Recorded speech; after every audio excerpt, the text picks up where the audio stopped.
For our next project design tutorial, we'll work on creating some great YouTube channel art for yourself or for any clients using Photoshop. Let's get started with the correct size for YouTube channel art. Open a new file, and then set the width to 2560 and the height to 1440.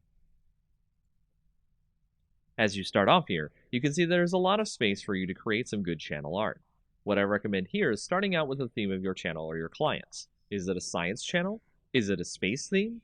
You'll need a good background here to show off the tone and mood of the channel in question. Let's assume space is the theme here. I've gone and grabbed a freebie space background here and imported it into the image.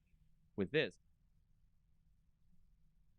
this, we can have a nice canvas of art to build the YouTube's mood and image from.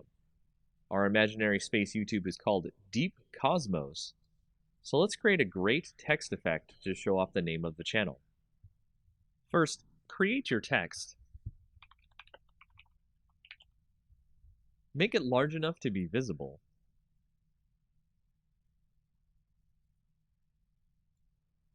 Then set the color by clicking the color part of the properties window and clicking a part of the image.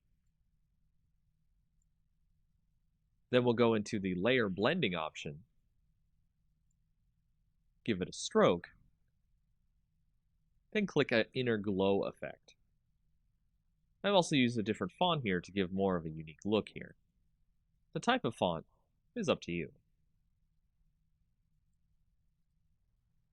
I also recommend stacking the text on the right so the rest of the art can breathe and show off the theme for the channel. Add more text in a readable font, probably not cursive, for what the channel is used for, space exploration.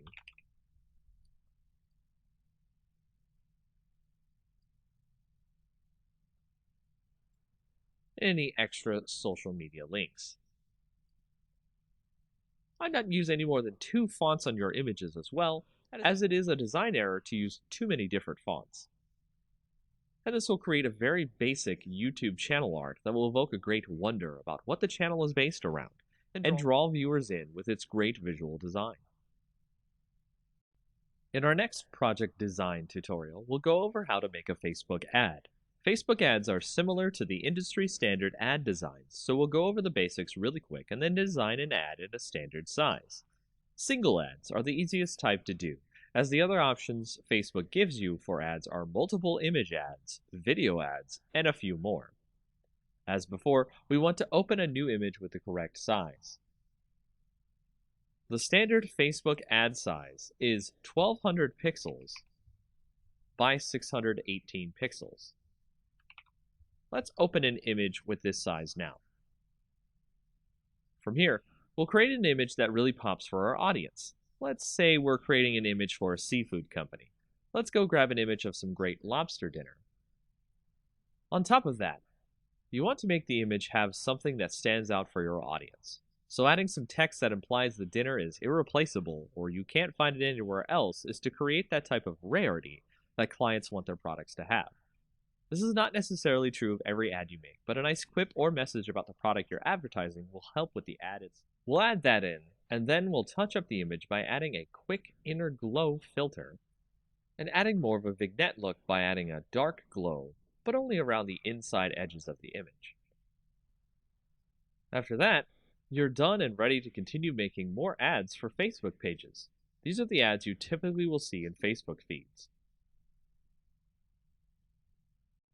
In this project design tutorial, we'll go over how to make a Facebook cover page. Facebook cover pages are similar to our YouTube cover pages in that you can make them as expressive as you or the client wants. As before, we want to open a new image with the correct size. The standard Facebook cover size is 851 pixels by 315 pixels. Let's open an image with this size now. From here, we'll do as we did before and create something a little more exciting like our YouTube cover image. Let's make this one about science and grab a picture of a laboratory background. Make sure if you use images, you get them from approved sources. No one wants to use copyrighted images in someone else's project.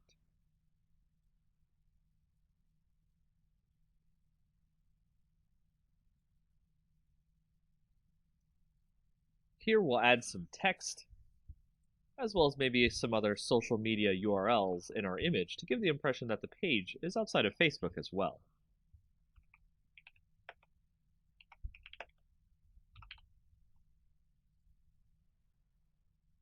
Once you've got the look right, it's just as simple as a YouTube cover page. One more thing, if you want to get the ratios right for mobile, make an image that is 640 pixels wide by 360 pixels tall. After that, it's really easy to make more cover pages as you see fit, as well as make sure to save everything as a PSD, so you can edit the cover page in case there's errors. Facebook also accepts PNGs for cover pages, so don't worry about compatibility too much.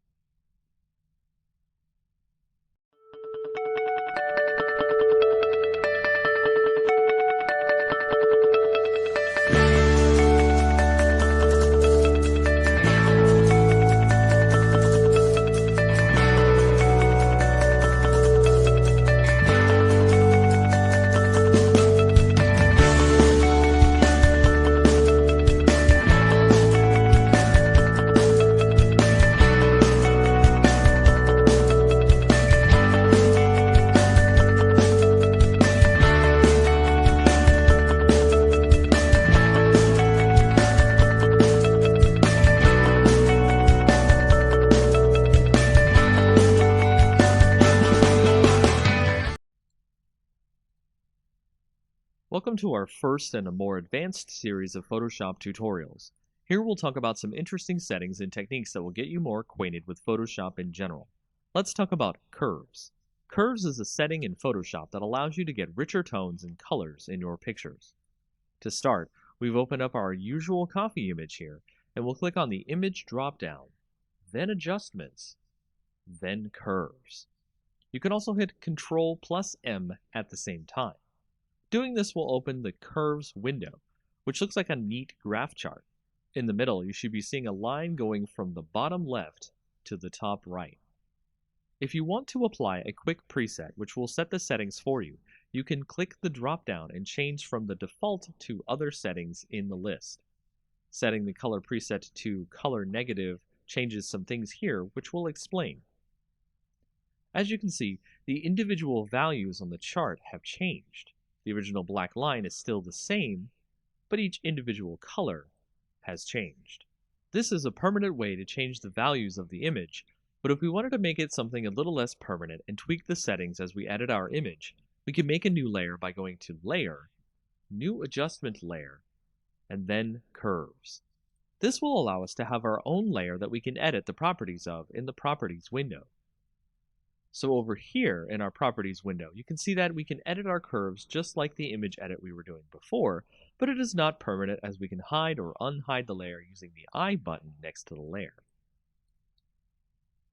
So the main thing to take away from curves is reading the histogram and placing points. We can place points on the histogram so we can change the color changes anywhere in the image, based on the dark spots or the lighter spots of the image. As you can see on our image, the shadows and highlights of our image aren't very great, so we can edit our colors without much interference. So if we put one point in the middle, one point on the end, and one point on the beginning, we can change the colors and alter them in subtle or more advanced ways. Curves help out many Photoshop users with images that have bad contrast or bad lighting. Use curves next time you have an image that needs tweaking. It's one of the most powerful tools in Photoshop's arsenal. Welcome to our second tutorial in our advanced line of Photoshop tutorials.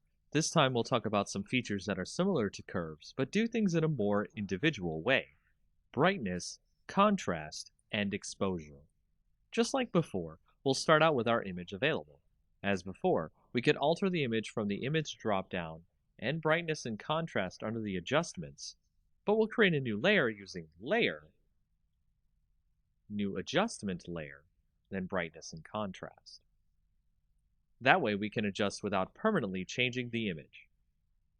Once in the adjustment layer, we can see that we have a brightness slider and a contrast slider. Tweak your image using these settings. Left is less brightness, making it darker. Right is more, making it lighter. Negative contrast washes out the colors, while positive contrast makes the colors stand out more, but it can make the shadows too dark. Next, we'll add an exposure layer. Go to Layer, New Adjustment Layer, then Exposure Layer.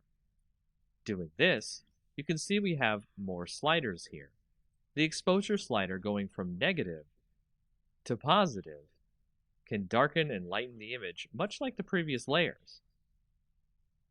Offset itself changes the absolute light and darkness in the image, so treat that option with care. Gamma correction allows you to add and subtract gamma, general lighting, to the entire image. It starts out at 1, and going left adds more gamma, while going right subtracts gamma. Using all these options allows you to tweak the image as you see fit, so you can make best use of lighting to get the image you want right for your projects. Welcome to the third advanced tutorial in our Photoshop series. We'll be talking about the hue and saturation layer, which works similar to our other layer and adjustment tutorials. Here I have my own image open from before. To set up a hue and saturation layer, just like before, we'll go to Layer, New Adjustment Layer. Then put a new hue and saturation layer down on top of the original image. So with hue and saturation, we can see that we can adjust the layer's colors, hue. The saturation, how deep the colors are, or how light they are, to grayscale, or lightness, how dark or light in general the image is. In an image, you can make the colors much more vibrant by sliding the saturation more to the right than usual. Here we can see our copy image stand out much more visually. And if we change the hue towards more of a red spectrum, we can get the copy image to be very strong in color indeed. Use the lightness slider to make sure that things aren't too bright, as extremely vibrant color can be akin to looking into the sun for some viewers of your images. That's all for this tutorial, as you can change images you see fit to make them pop. Welcome to our fourth tutorial in our advanced series. This time, we're going to go with a more exercise-focused approach to help you get more acquainted with what a client wants and needs for their projects. Today's exercise, creating web banner ads for a client. There are many sizes that a client needs for their projects, and when doing web banner ads, you may need to do all or some of them. We'll go over the industry standards so that way you can make the banners needed for your projects. The first size we'll go over is the large leaderboard. It's 970 by 90 pixels. To start, we'll create a new image, and then we'll set the width to 970 and the height to 90. That'll give us the dimensions of the image that we want. We'll create a simple white background here. Then apply a quick text add. Make sure your text is in black so it shows up on the background. Write 10 apples for $3.99. To center the text on the banner, go to Select All, then hit the Center Layer option just below the main menu here. From there, add an image of an apple.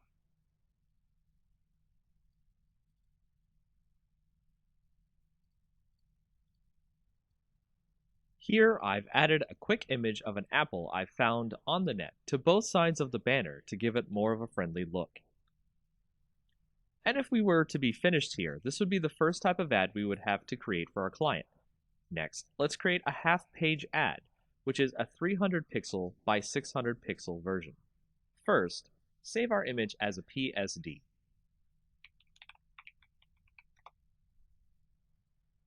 Now, change our image to a 300 by 600 canvas. Go to Image, Canvas Size, and change the inches drop-down to pixels. Here, type in 300 width, 600 height.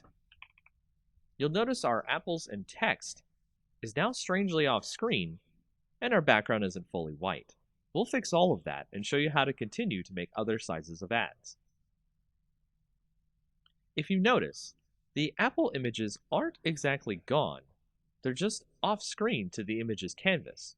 Let's bring those apples back to the top and bottoms of our image now. Then, let's use the paint bucket icon on the left and fill in our white background again. Remember to click the correct layer, which should be the first layer in your order.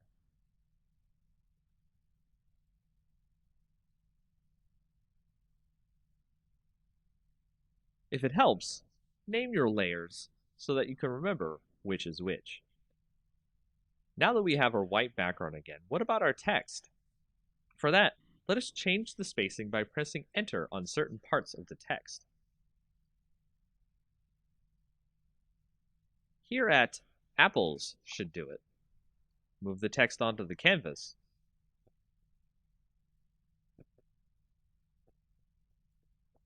And resize the text as necessary. For vertical text, I like to use centered text under the Paragraph tab of the font properties for a more pleasing aesthetic. And there you have it. We have a new ad that can save as a separate PNG or JPEG from our original Apple ad. From here, we can create all the rest of the industry standard ad sizes: 160 by 600, 120 by 600, 336 by 280, 300 by 250, 728 by 90, 468 by 60, 200 by 200, and 250 by 250. See if you can make Apple ads for each one of them. Welcome back to our next tutorial in Photoshop, where we'll go over how to do a double exposure effect. A double exposure effect is how we'll blend two images together to make an interesting art project pop. Perhaps your client or project will want you to create some striking images here, and doing so through Photoshop, you will definitely wow the viewer of this image. Starting out, let's pick two images that we want to blend together. Here I'll blend an image of a beach ball with an orange. The idea of playing volleyball with a giant orange is pretty hilarious, don't you think? To start blending these two images together, I'll take the image of the orange, use the Quick Selection tool, and select the whole orange. Once I do that, I'll copy the orange selection into the image of the volleyball. As you can see here, the orange is way too large to be able to be blended with the volleyball. I'll need to scale the orange down to size. To do this, we'll need to make a copy of the volleyball layer to start off with. Drag the layer and make sure it's the top layer over the orange. Set the opacity to about 50%. Then we'll shrink the orange to about the same size of the volleyball. Do this by clicking the link icon up near the width and height. This way, with the opacity, we can see exactly what size we need the orange at.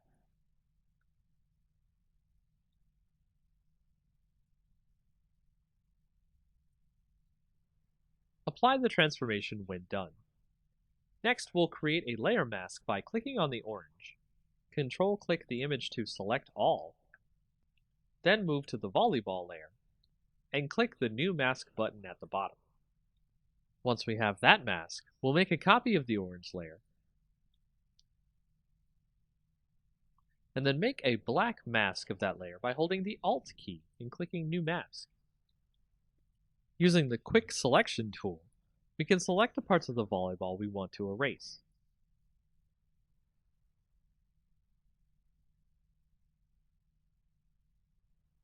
Once we've gotten the image the way we want, you can see that it has this great dual blend effect of having a volleyball that looks like a huge orange. Make sure to leave on the background for the largest effect of showing off the volleyball orange in the scene. Now you know how to use layer masks to blend two images together. Welcome to the next tutorial in our Photoshop series. We'll be doing this tutorial about a great neon text effect for your text. It's a simple effect that will make it really fun to add text to your images of brick walls, or nighttime building photos, and more. First, we'll start out with a brick wall image. Any brick wall image will do, as we will put our text over it and make it glow.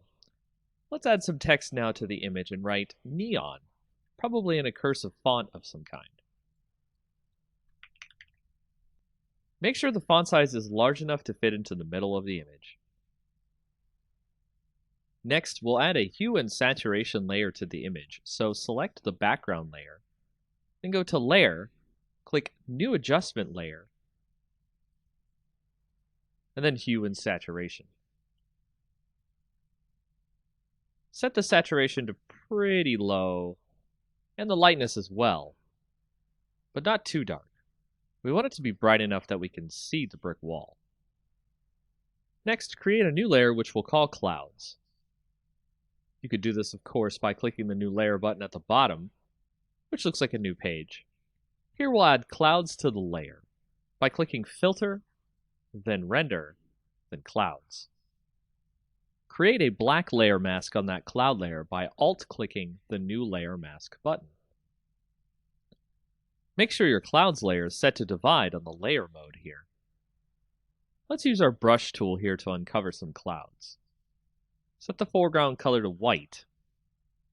Make sure the layer mask is selected. And set the opacity of our brush to about 50%. Make sure your brush hardness is also 0% as well. Once that's done, uncover some clouds behind the neon word.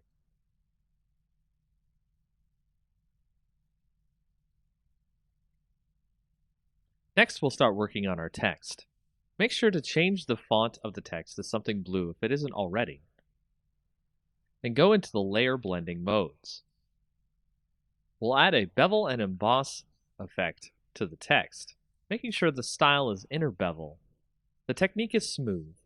The depth 185, the direction up, the size 3, and the soften 16. We'll also add an inner shadow effect, where the blend mode is multiply, the opacity 40%, the distance 5, the choke 0, and the size 5.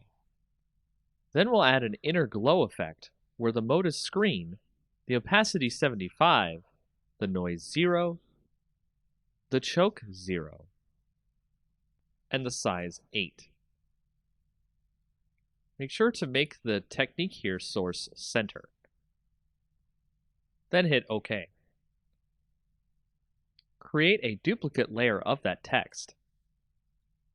Put it below the top layer of text, then convert it to a smart object. Add a Gaussian filter using the Filter dropdown, Blur, then Gaussian Blur. Set the radius to about 11 pixels.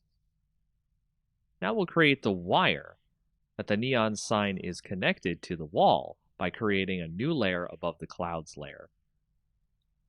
Set your brush first to one with a full hardness, then about 13 pixels in width. Use the pen tool here on the layer and click and drag out a line across the layers here in a curvy wave.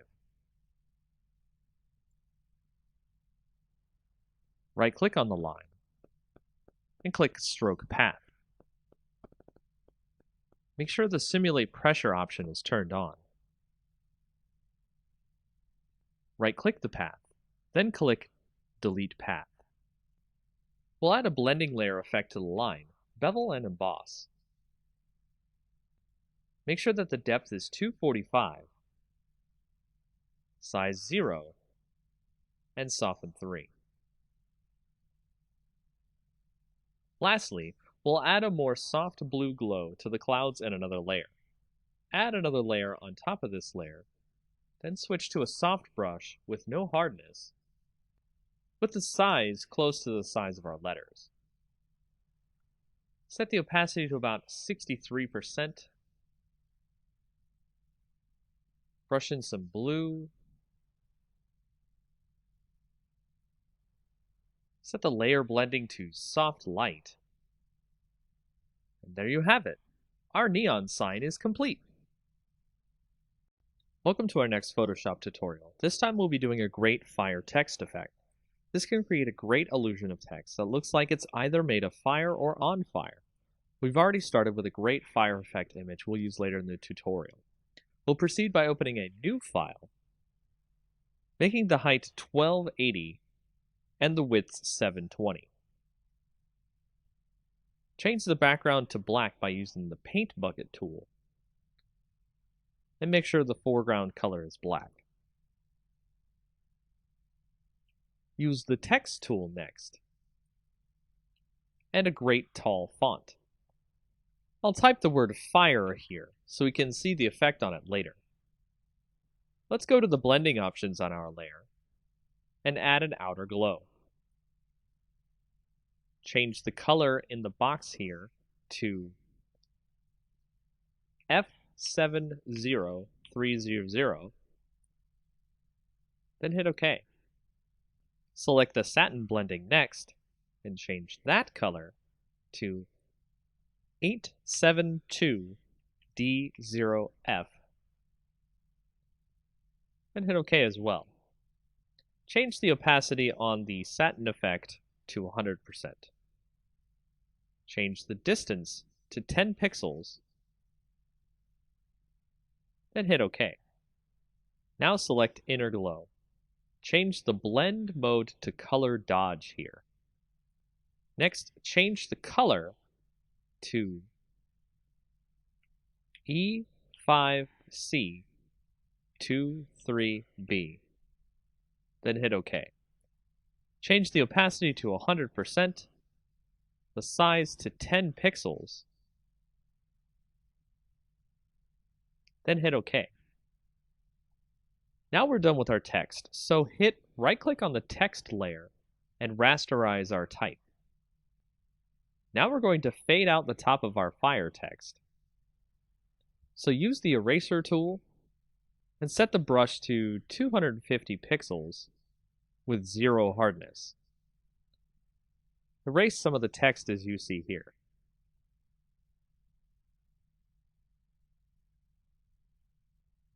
Now we'll go up to Filter, Distort, then Zigzag. Set the amount to 4 and the ridges to 4. Make sure the style is set to Pond Ripples and hit OK. Now we'll select our fire image we've opened and copy that into our text image we're working on.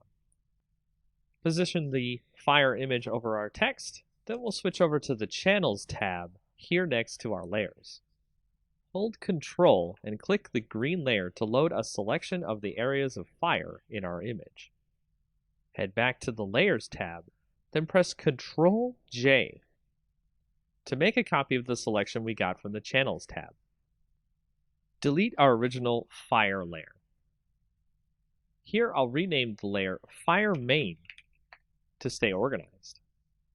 We'll move the fire around to wherever we like in the image. From here, we'll resize the image to fit over our text, then duplicate the layers so we can make more fire effect on our text. Be sure to resize, rotate, and erase edges of the fire around the text so it looks like the text is on fire realistically. And that's how you do this effect. In our next tutorial for Photoshop, let's create a great lens flare effect for our photos. Of course, you could use the lens flare effect in Photoshop, but it usually comes out pretty cheaply made and poorly well done. We'll go make our own effect and have it look great and professional. So we'll take our image of a sunset in the back here and add a new layer to the scene. Then we'll take a brush and make sure the hardness is set to 0, the size to about 300, and then we'll change the color of our brush to white. Next, we'll paint a spot, and then zoom in to the brush effect on our image. We'll add some noise to our effect using Filter, Noise, Add Noise. Use about 3.5% of noise. Make sure it's uniform and monochromatic. And hit OK. The noise is going to prevent the effect from banding if we scale the effect. Now let's duplicate the layer. Through the right-click Duplicate Layer option, or you can use Ctrl J. We'll name the new layer White, and the old layer Orange. Next, we'll add color to the orange layer. Hide the white layer, Then go to Image, Adjustments, then Hue and Saturation. We'll color it by turning on the Colorize option. Move the hue over to a nice orange, and the saturation near 100%. You can make it a little lighter or darker if you'd like. Now we'll set the orange layer to a blend mode of screen. Then we'll set the white layer to a blend of linear dodge add. With the orange layer, we're going to free transform. Draw out our orange layer a bit, making sure that the link is selected to keep the ratio. Commit the changes. We'll select both layers, and we can drag it wherever we want. So let's move them over the sun in the image, and then free transform the effect so it's large and covering the sun. Make sure your two images are centered together. Now we have our lens flare effect. If you want to make sure that you don't want to wash out the color in the image, go to the orange layer, set it to screen, and then the white layer to linear dodge add. Change the opacity of the orange layer down to 50% or so. With the white layer, we're doing the trick here, which is the fill opacity rather than the actual opacity. Set that to about 15% or 20%. You can play with the opacity and fill layer here, and also do some transforming and stretching the lens flare effect to hit more parts of the photo. This is a very quick and easy way to generate a lens flare that you have full control over the way it looks on your image. Welcome to the next tutorial in our Photoshop series. We're going to go over a way to create a quick lomography effect. And a lomography effect is a type of effect that you might see on Instagram photos or other types of photos that make it look kind of a hipster-like or retro look. Now, it's very easy to create this look. It's actually extremely fast to create this look in Photoshop. All you have to do is open up a photo. You can see, for example, I have a photo right here. You want to go to Layer, New Adjustment Layer, and Curves. And we're going to make a new Curves layer here. Now, I'm going to make the Curves layer called the lomography effect, which we'll go ahead and type that in. And you can see we've got a nice little layer that goes over our background. It also has its own layer, so that way we won't have to worry about making the effect on the image and not having it affect the image permanently. So the way we start this effect is we go through and check out the curves. So we've got the histogram here, and we want to start out by actually putting a point here and dragging it down a little bit, which you see will actually drag down some of the shadows in the image. And then you want to put a little point up here and drag that one up, which will actually drag in some more light into the image. Then we'll go into the red, and we'll actually put a little point there, drag that down a little bit so we can get some more in there. But we actually want to drag the shadows up a little bit so we can get some more darkness depth to the image. We also want to drag up the end here as well, and go to the green and do the same thing. Drag up a little bit there, drag down a little bit at the top.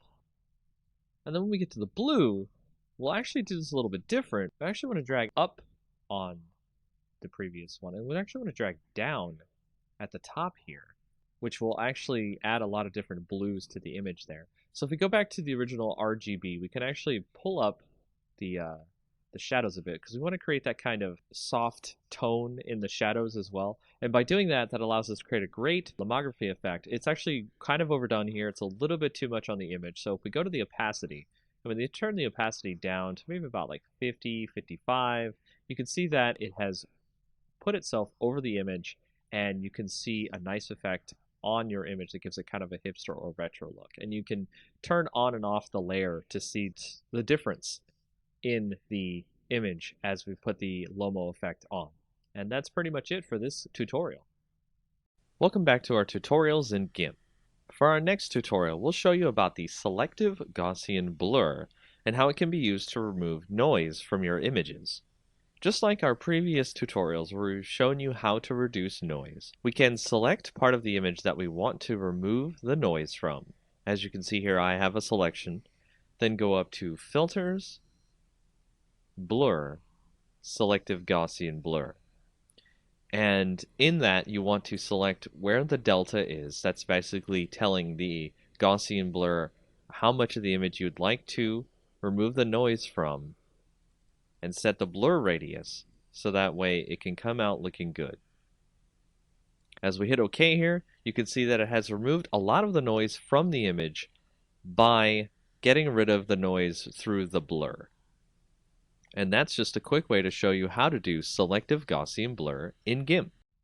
One of the best ways to make a stunning image that allows the viewer to get the message and the image tied together in a beautiful way are quote images. These are the type of images that you see with words overlaid or cut out of the image to make it look more like art than just text on an image. To show you how to create this image that I have here, let's start with a generic background so we can make something stand out. I went and I found a picture of a pile of leaves. This will be our base that we'll use to create the image. The words that we create will go into the leaves to look like they're coming out of the leaves. To start, I'll write the words life. It's never too late to jump in over the leaves itself. Doing so creates the usual text over image effect, which is fine on its own, but we want to make the words look as if they're underneath the leaves or coming out of the leaves. To do this, let's create another background layer copy on top of the text. And we can drag the opacity down enough so that we can see the words behind it. Doing this will allow us to see what leaves overlap onto the letters, and we'll begin extracting the letters using the Quick Selection tool. We'll do this so it has some of the leaves on top to make the letters look good and buried. This is the most time-consuming process of this effect, as again, you want to make it look like the leaves are laying on top, so take your time to get the leaves to look good. Next, you'll want to create a layer mask after you've selected your leaves on your background layer copy. Click the new Layer Mask button. Change the opacity back to 100%. Next, you'll want to add a drop shadow to your top background layer, so the leaves create a kind of 3D effect on your letters. The last effect we'll make here that makes the letters look like they were placed there instead of just added to the image is a texture that looks like rough paper or stone. Do this through the Pattern Overlay effect. Change the opacity just down to about 20%. This will allow the text to look like it was placed into the leaves instead of our viewer thinking we added them manually. And that's it for this effect. It's a simple one that really makes some images pop and gets some great views. Welcome to our next introductory tutorial for Photoshop. Today's topic is about the healing brush and the spot healing brush. We'll be using it to show you how you can touch up blemishes on a photo. This is great for touching up photos of friends, family, and other things you need to make look good. We'll start by taking a photo of someone having blemishes on their face and opening it in Photoshop. Doing this will allow us to have something to work with to show off the healing brush. If we select the healing brush here on the left, with the nice bandage icon on it, you can see that we have options up at the top. Sampled is what you normally want to use for your restoration of your faces and such in your blemished images. Using this, we'll hold the Alt key and click on a spot we want to use as a basis for healing the image. Once we've done that, we'll heal a spot here, and you can see that the brush has figured out what to use nearby to make the healing effect of the brush take place. If we continue, we can remove all the blemishes, and it's a pretty amazing tool. Another way we can do this is, of course, with our spot healing brush, which will do something akin to the selection tool and automatically come up with what you want to heal. At the top are our options. We can do proximity match, which will use what's around the spot you want to heal to fix, create texture, which will create a mix of textures from around the image and is generally not good for face touch-ups. Content aware will try to guess based on what's on the layer itself and what seems appropriate here. Proximity match is actually one of the best options, and you'll see that it tries to fit the fixes in where it can. So be careful with your healing, and have fun making faces and other things look great. Smart filters are one of the most powerful features of Photoshop. We'll start this tutorial by showing you how we can make a smart object, add a filter to the image without it being permanent, and show you the power of smart filters that way. We'll start by opening this image of flowers here, and you can see that we have a great setup of a butterfly and some flowers. What we want to do is convert this image into a smart object, and all we have to do is right-click on the image, and then click Convert to Smart Object. Doing that will set us up for any filters we want to add to this image, and it can be quite addicting to add filters and mess with the image. So let's try to isolate the butterfly here from the rest of the image. What we want to do is go ahead and go to Filter, then to go to Texture, and then Stained Glass. We'll fix the stained glass texture so that it looks smaller and looks good. We can see our butterfly in the back there. Next, we'll draw a nice quick selection around the butterfly. This is what we want to remain, and the rest stay in the stained glass filter. Last, we'll press Ctrl-I, which will put all the selection in black and allow us to see the butterfly. From there, we can tighten the mask around the butterfly so it looks like it's floating above the stained glass.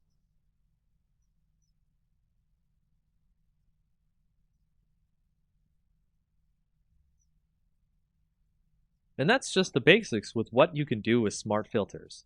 Easy, simple to use, and you don't have to worry about them permanently editing the image this way.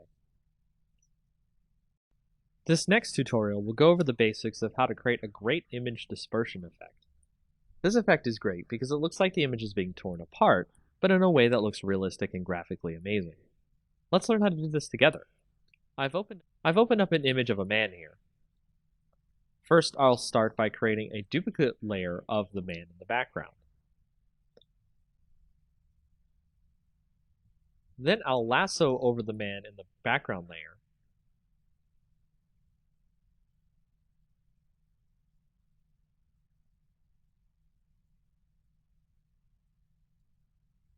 Right-click, and then do Fill. Make sure it's set to Content Aware, and it will let you fill in the background over the original man in the picture. We'll then select the entire model by using the Quick Selection tool.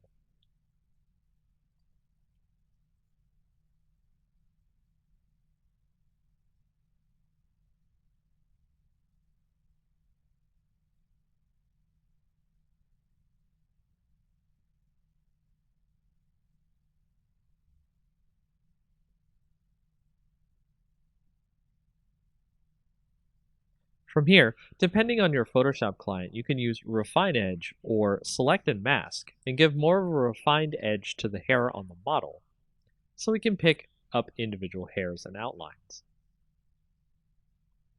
Before clicking OK on the Refine Edge, let's output the selection to a layer mask.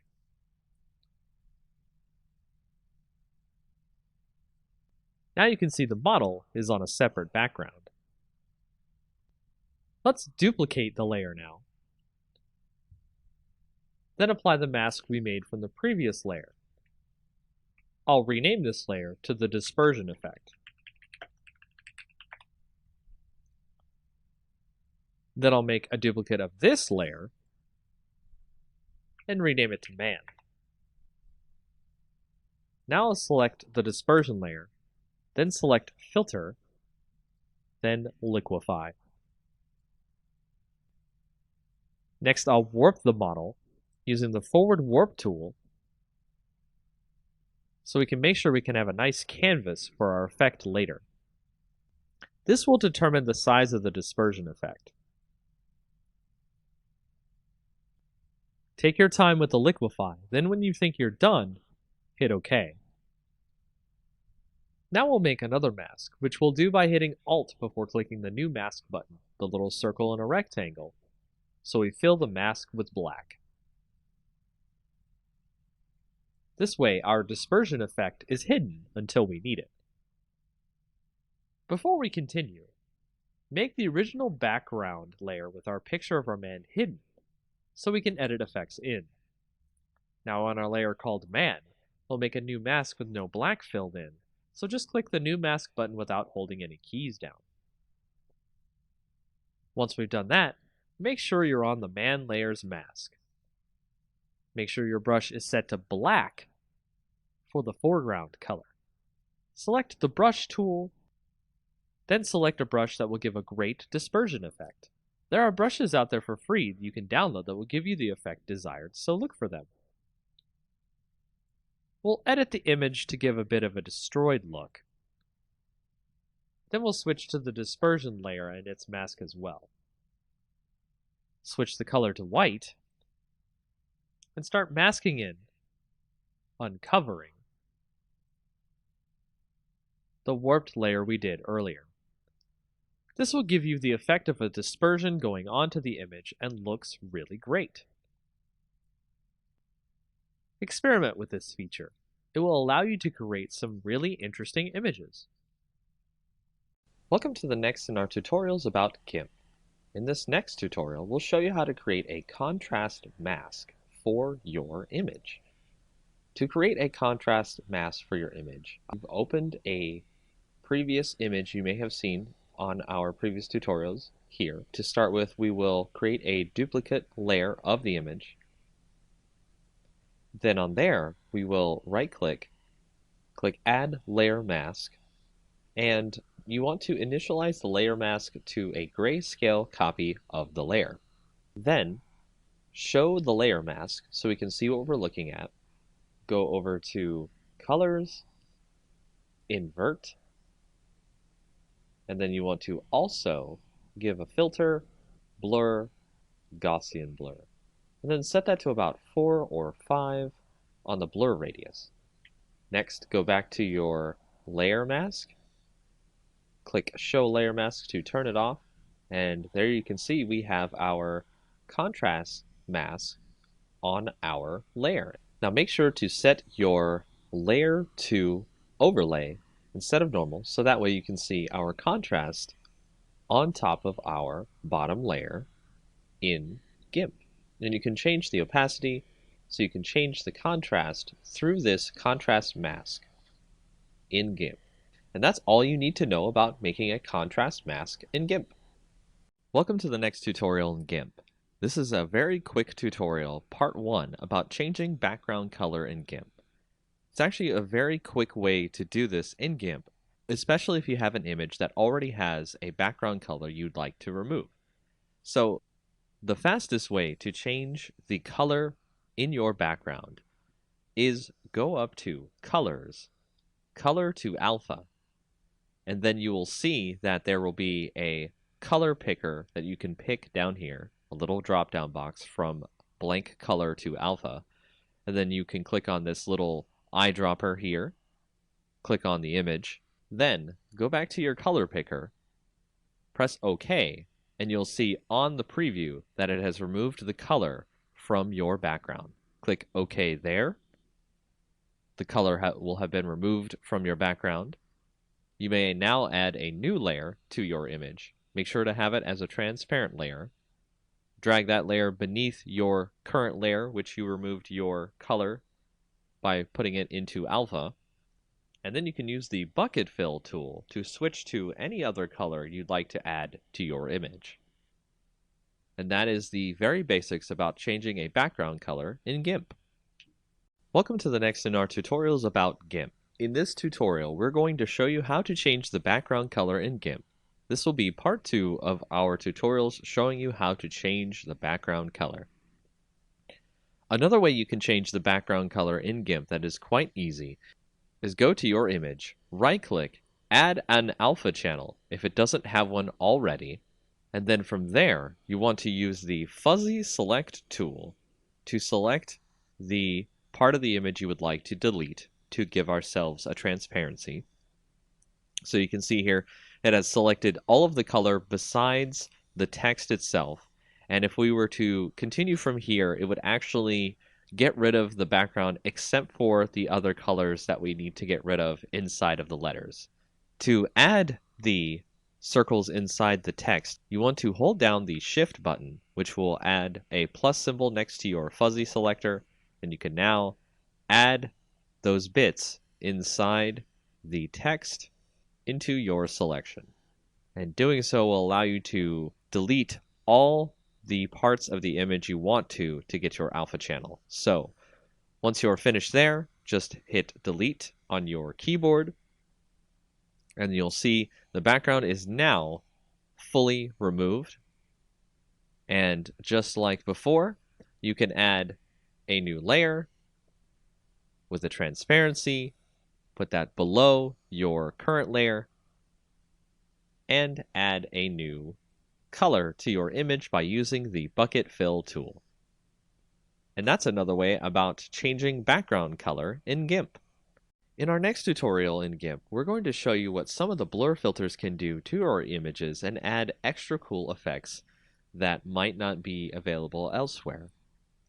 We'll start by using our blur, Gaussian blur, motion blur, and pixelize blur filters, and that way you can see all the neat types of things you can do with your image. As you can see, we started with a bunch of duplicate layers of our original image and renamed them to blur, Gaussian blur, motion blur, and pixelize. From there, we can select our blur layer, turn that visibility on, and then go up to the filters, blur, and then blur. And it'll add a subtle blur effect to the image. You can see it on here. It's now much different from the original image. The details have been lost. And then we'll go up to our Gaussian blur, turn that visibility on, go to filters, blur, Gaussian blur, and we'll turn the blur radius to about 11 seems fine. That's our Gaussian blur. And then we'll go to motion blur, turn that one on, go to filters, blur, motion blur. We're going to make it a zoom, maybe about the center of the image here. The length of the zoom we'll put about 28, and it'll take a little bit longer to do this effect if your image is large. So now you can see that there is a kind of rush to get to the mountain look to the image. It's really cool. Then we'll go to our pixelize layer. Go to there, go to filter, blur, pixelize, and it'll create a kind of chunky pixel look to the image. So it'll actually kind of blur it out in something that's kind of like if you censor an image or protect someone's face or anything like that, you might see somebody has done something like this. So we'll set the pixel width to 7 and the pixel height to 7. And that is the pixelized blur on our image. So if we want to go back to regular blur, let's remove all the different visibilities of the other image. And we can change the opacity on this blur so we can change how much of the blur obscures the image, which is okay. If we go to Gaussian blur, we can do this with our opacity in such a way where we create kind of a hazy look to the image. You can see it looks like it's in some sort of a dream. Then to motion blur, if you wanted to change the opacity on there, it creates more of a kind of like ray-like effect coming out from the image itself. So you can dial that in as much as you want or as you like. Then if we go to pixelize, we can do the same thing where we can turn the opacity up or down on that, but it just changes whether or not the blocks show up. What we can do here is we can select part of the image and we can create kind of a border in the image. And to do that, we've selected a spot in the image. And then you'll want to go to the pixelize layer, add a layer mask, make it the selection that we've just put onto our layer, but invert the mask because we want a border on the inside and not just the inside of the selection as our pixelized blur. And then click add, and you can see now on the edges of the image, if you right click, select none, you can see on the edges of the image there's a nice pixelized border. And that's an intro to some of the different blur filters in GIMP. Welcome to our advanced GIMP tutorial where we'll actually show you a way how to do digital black and white conversion. It's quite an easy effect to do. And we'll start by opening up an image that you might have seen before on a previous tutorial. We'll open that up and we'll show you how we'll be able to do the conversion here. Now you can do a saturate effect in GIMP as well, but what I like to do is create a new layer. So we'll go over here and we'll go ahead and make a new layer. We'll make that transparent, that's fine. And from there, we'll also create a layer mask. So go ahead and add a layer mask to this layer. Make sure that it's set to white so it's full opacity. And you want to change this layer's mode to saturation.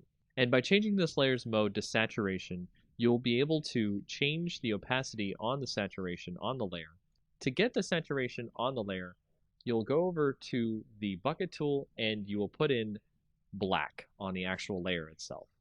And this will create desaturation of the layer. And you'll be able to see the entire layer is in black and white. Now, you can set the opacity on this so the effect is not that dramatic. So you can have some color, you can have less color, all the way up to 100%. So you can change this as you will, instead of just using the saturation effect, which will be one time only. You can use this to great effect to choose the granular control over the black and white conversion effect. Now, what you can also do is with this and having the mask, you can go to the original layer itself, use the scissors tool, and you can pick out parts of the image you want to have in color itself. So if you see here, I have picked out some of the glasses to be in color, and the scissors tool is one of the best tools for this as it tries to find the edges of the glasses on our background layer here. And of course, you can drag each point to make sure it tries to find all of the different parts of the glasses, and then we'll go ahead and click inside to select it. And if we do that and then go back to our layer mask for our saturation layer, we can go in there and we can select the brush tool, make sure it's set to black because we're going to be painting on the layer mask so we can make the color shine through.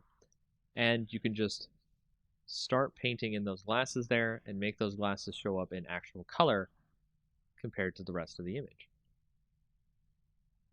And that's just a very quick way of how to do digital black and white conversion in GIMP. Welcome to the next in our tutorial series about GIMP. In this next tutorial, we'll go over a quick way how to do a coloring of a sketch that you might scan in or you have received on the internet. And it's really easy to start coloring in GIMP. To start, we'll go ahead and have our sketch open, as you can see right here. And we will go ahead and add a new layer above that sketch. So we'll go ahead and make that a transparent layer. And we will also make sure that that layer is set to multiply instead of normal. Because if it is set to normal, you'll just draw the color over the sketch beneath that layer.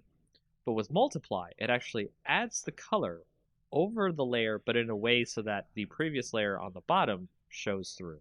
So if you see right here, we've set our color to something that's a little bit more skin toned.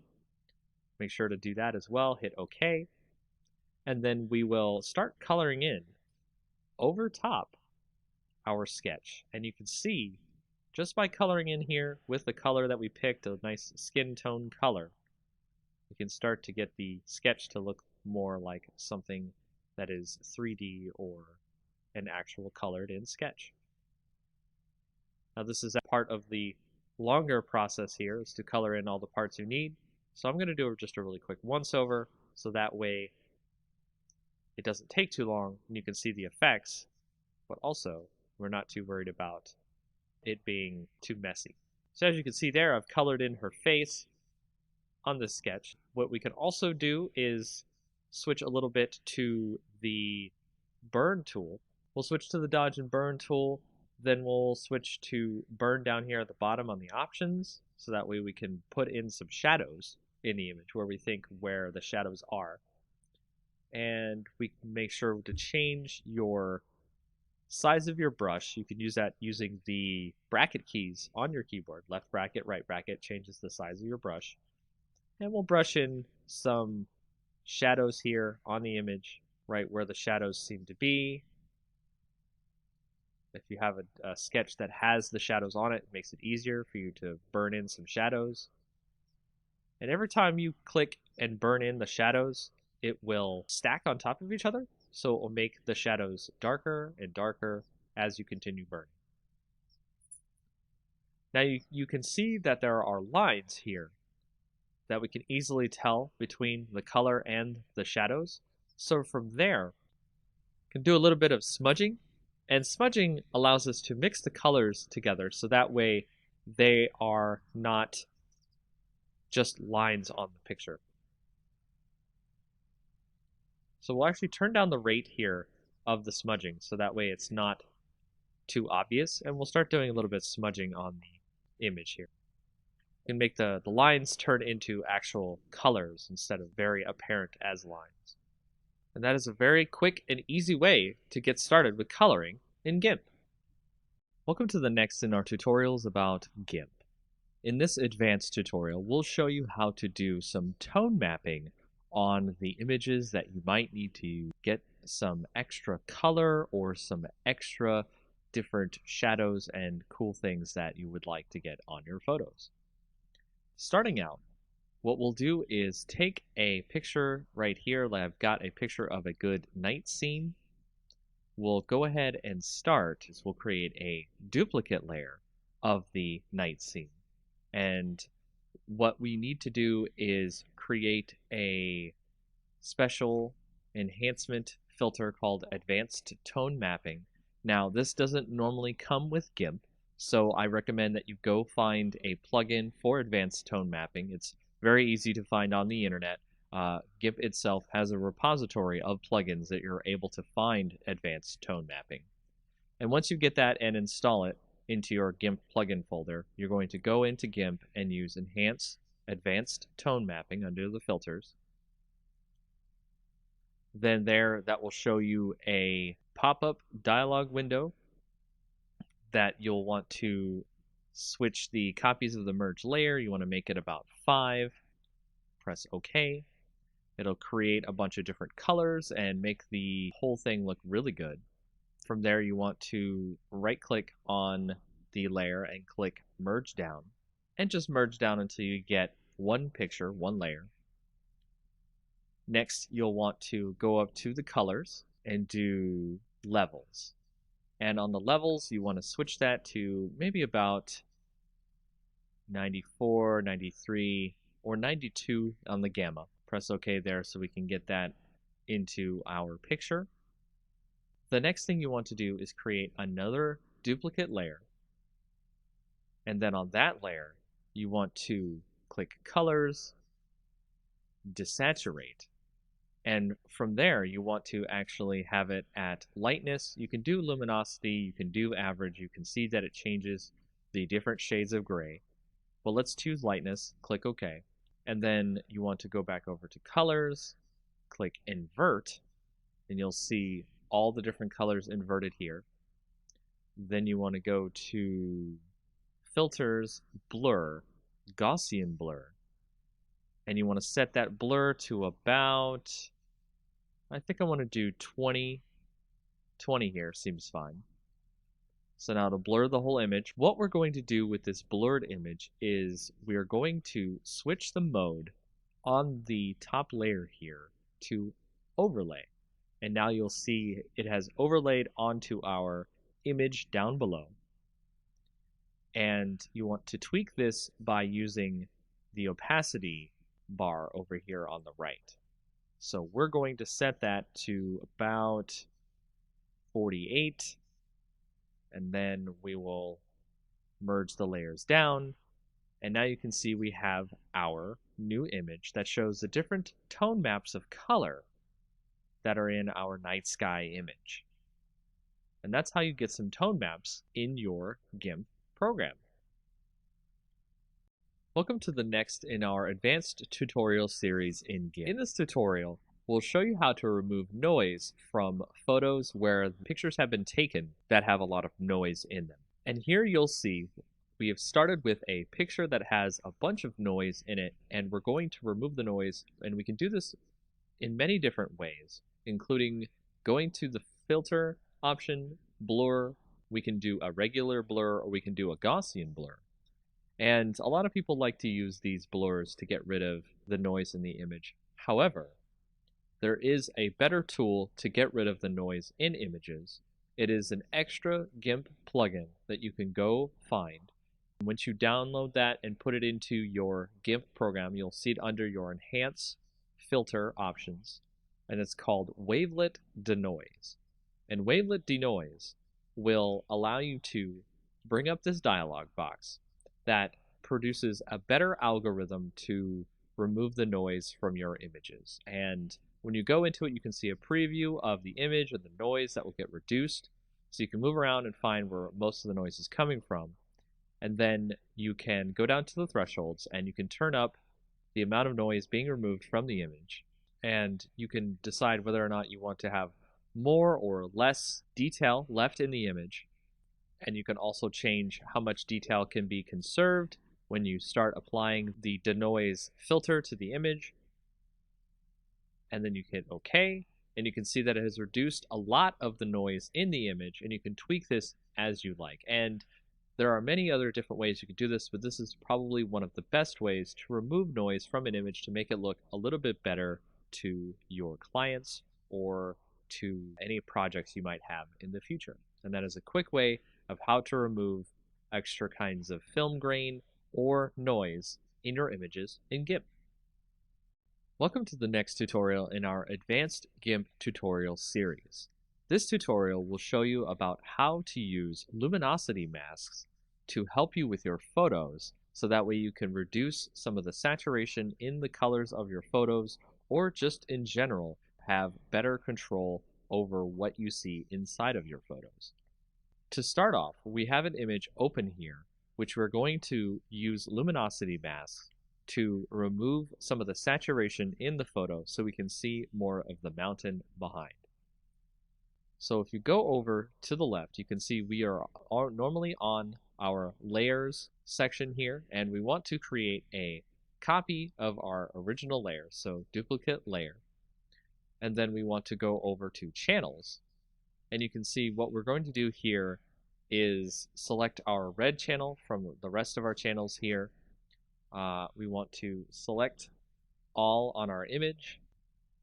We're going to drag the red channel down to the copy down here, and then we will start by creating this one as the L for light, because we're going to save the highlights of the image and we're going to save the shadows of the image.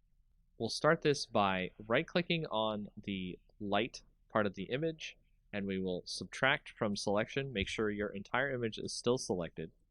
That will select the darker parts of the image. And we will go to select, save to channel. That'll actually save the shadows of the image. So we'll save that as D for dark. And then if you right click on our layer again, our light channel here, click subtract from selection one more time, it gets even further darker, and we'll save that as DD. And then we'll go back to our lights again, subtract from selection one more time, and we'll save that as DDD. So that way you can see all the different shadows have been saved now out of our image, and we'll now go and save the lighter parts of our image instead of our darker parts. So select none, then go to our darker parts of our image, select all, and when you do this, you will get the lighter parts of the image instead of the darker parts, and you will do the same thing as you did before, which is you will click Save to Channel, and then I'll save this as LL, go back to the dark parts, subtract from selection, and we'll do it again, select, Save to Channel, and then we'll save that as LLL. In doing this, you will have created a whole bunch of different channels for your different shadows and highlights in your image, and we'll be using that as a part of our layer masks to create luminosity masks. Now if you go back over to the layers, you can click on your copy, which I'll set here as light mask, and then I'll make another copy of this, which we'll call the dark mask. And then for the light mask, we'll right click and then make sure that your selection is none. So we'll right click on the light mask, click Add Layer Mask. Instead of normally you would make it white, we'll set it to channel. And you can see under our channel, we actually have all of our different channels here for our shadows and our highlights. So if we go to our light channel, we can add that, and it will actually change it so you can see our light channel removes all of our shadows from the image. And now we're able to edit the image of our luminosity layer by going to Colors and Colorize, making sure that our light mask layer is chosen, not the mask itself. And with the sliders here, you can see I can change the hue of the image to make it a lot better, and the lightness of the image, so that way it can come through without too much saturation going on in the image. And you can compare that to the original image, which you'll see here. Saturation, removed saturation. And there's a lot more things you can do with luminosity masks in GIMP. Welcome to our next tutorial in GIMP. We'll go over more tools that have been used in GIMP to create different effects in your image. The tools we'll go over for this part of our tutorial will include the clone tool, the healing tool, the perspective clone tool, the blur and sharpen tool, the smudge tool, and the dodge and burn tool. Starting out with the clone tool, if you go to our image that you see here, it will not let you do anything with the brush until you hold down Control, click a source on the image, and then it'll use that source when you decide to paint on your image, thus duplicating the image as you paint over it. The next tool, the healing tool, allows you to heal parts of the image, much like in Photoshop when you want to fix parts of your image that have blemishes on them or other various problems. Much like the clone tool, you have to set a part of the image that you would like to use as the basis for healing the rest of the image. And as we start moving through our image, it'll try to heal the image based on what's around it, as opposed to the previous clone part where it just copied whatever it was using the source as. For the perspective clone tool, we can modify the perspective of our image, not in a permanent way, but in a way that GIMP will use when we decide to clone the rest of the image later. By going to the perspective clone option in the tool options, we can now set a source that we'd like to clone from, say this corner up here where the perspective will be changed, and we can paint that into our image.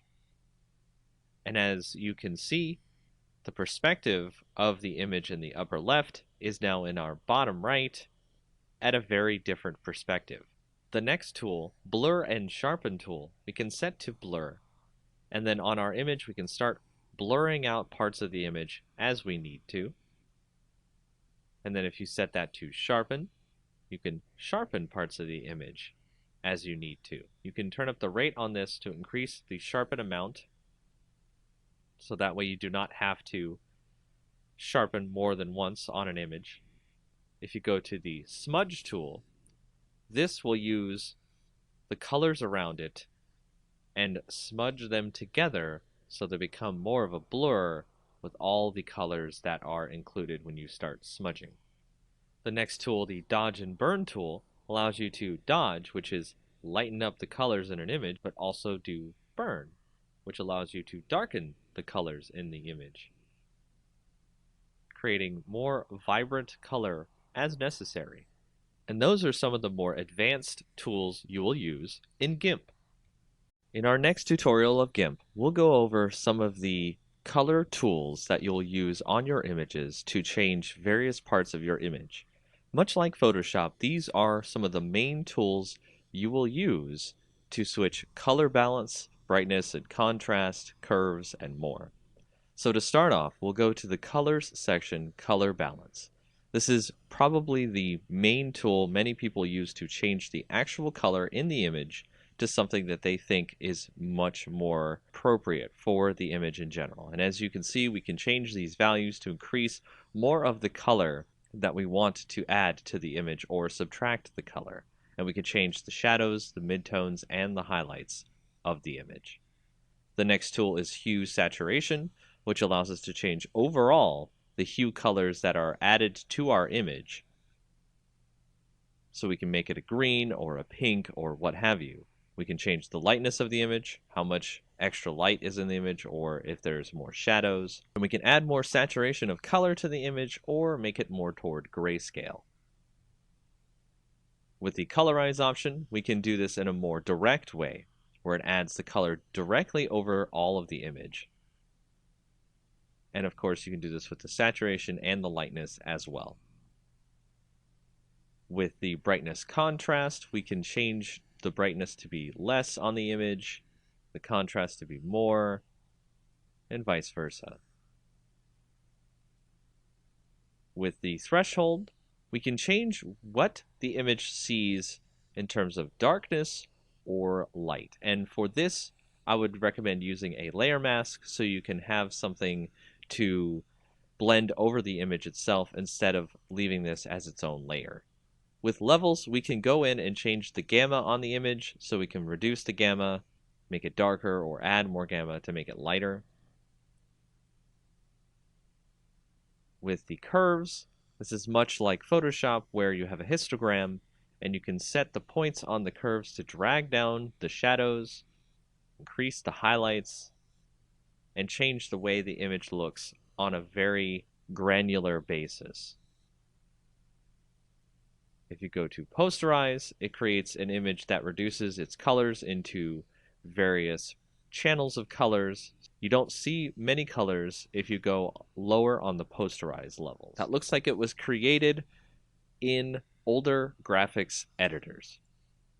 If you go to desaturate, we've been using this in a lot of our previous tutorials where we can desaturate by removing the colors from the image, and we can choose based on the luminosity, the average, or the lightness in the image. And that is just a quick overview of all the different color tools you could use in GIMP. Welcome to our next tutorial in GIMP. In this tutorial, we'll show you how to use the Paths tool inside of GIMP. So go over and click your Paths tool here. And on the left in the tool options, you will see that you have the design mode, the edit mode, and the move mode. The design mode allows you to create points on your image that will create a path. To connect the paths together so that way you create a completed path, go to Edit once you are finished clicking on the last point for your path, and then click on the starting point of your path. That will complete your path. From there, you can move the path if you need to, and you can start doing a selection from the path or stroke the path if you need to. As a solid color pattern, you can set the pixels of the line, and so on. Another mode you can do with paths is you can create a new path where you can create a curvature to your path. And this allows people to create some very interesting and unique paths. To create this path, you must make sure that you have the polygonal option turned off. And that's a very basic way to use paths in GIMP. Welcome to our next tutorial in GIMP. Now, in our previous tutorials of GIMP, you may have asked yourself, how do I install those scripts, plugins, and brushes that I see on the internet for GIMP? For example, we actually had a filter earlier that we used called the Advanced Tone Mapping, and we actually had to install that into our GIMP plugins folder, and the Wavelet Denoise we also had to install. So how do you do that? Well, once you find the plugin of your choice, for example, when we had to get Wavelet Denoise, you can go into your folders for GIMP, usually under Program Files, GIMP2, and then you'll see the different folders you have for GIMP. If you go into the lib folder, then go into GIMP, then go to 2.0 or whatever the version is, you will find the plugins folder. And this is the folder you will want to bring any plugins that are exe files that GIMP uses as extra plugins for its program. As you can see here, the Wavelet Denoise program is where we put that plugin. For other different things you want to put in your GIMP program, you go to the Share folder, the GIMP folder inside there, the version folder inside there, and then you can see that there are brushes folders, scripts folders, and various other folders you can bring extra things into GIMP to use for your projects. So if you have a script, for example, the advanced tone mapping script, this is where it goes inside your GIMP program. And once you've put those files into the correct folders you need to put them in, all you have to do is restart your GIMP, and you're ready to use your scripts, plugins, and brushes.